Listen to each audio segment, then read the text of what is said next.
మార్చి 29, 2025 శనివారం. ఈరోజు మనం మదనపల్లి మార్కెట్లో టమాటో స్టాక్ అంటే దిగుమతి అనేది ఎలా వచ్చింది మనం ఈ వీడియోలో మాట్లాడుకుందామండి.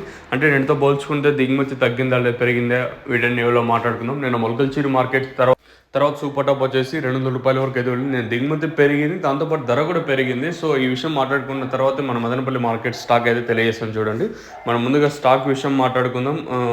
జీపీఆర్ అలాగే పీవీఎస్ మండీ లైన్లో దిగుమతి అయితే స్వల్పంగా పెరిగింది, అంటే భారీగా కాదు, నేటితో పోల్చుకుంటే స్వల్పంగా దిగుమతి అయితే పెరిగింది. సో మన సబ్స్క్రైబర్స్ కానీ అలాగే కొత్తగా ఎవరైనా ఛానల్ చూసిన వాళ్ళు దోరకాయలు అయితే పోతున్నాయి కొంచెం మంచిగానే. అంటే ఎక్కువ మాగిండే కాయల కంటే హాఫ్ కలర్ అంటాం కదా, హాఫ్ ముక్కాలు కలర్, సో ఆ కాయలు అయితే పోతున్నాయి. రైతులు అయితే గమనించండి, ఎవరైనా కాయలు కోసం ఉండేటోళ్ళు కానివ్వండి.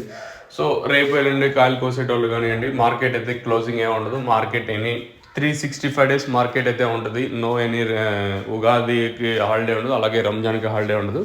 సో ఫ్రీక్వెంట్గా మార్కెట్ అనేది రన్ అవుతుంది. రైతులను అయితే గమనించండి. సో ఇంకా స్టాక్ నేటితో పోల్చుకుంటే కొంచెం మడి ఇటుగా వచ్చింది. టీవీఎస్ మండీ లైన్లో కూడా పెద్దగా మార్పు అయితే లేదు. ఓవరాల్గా దిగుమతి అయితే స్వల్పంగా పెరిగింది ప్రస్తుతానికి వచ్చేసి.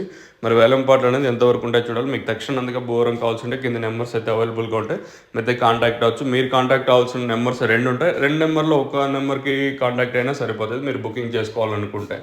సో ఇది ఇన్ఫర్మేషన్ ఈరోజు మన మదనపల్లిని ఇంకా